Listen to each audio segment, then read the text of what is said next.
How many provinces in the Philippines? I don't know.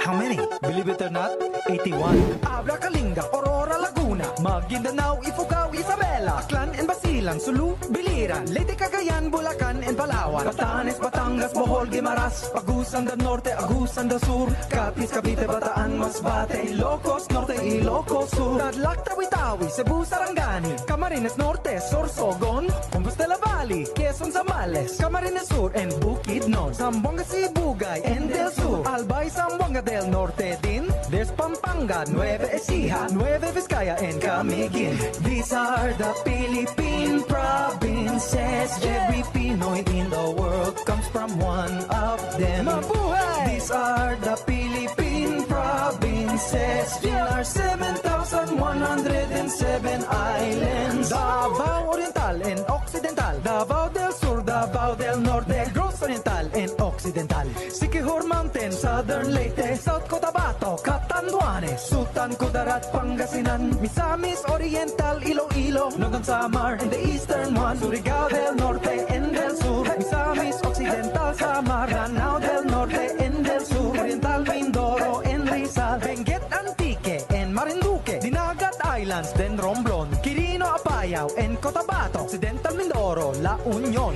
These are the Philippine provinces. Every Pinoy in the world comes from one of them. Mabuhay!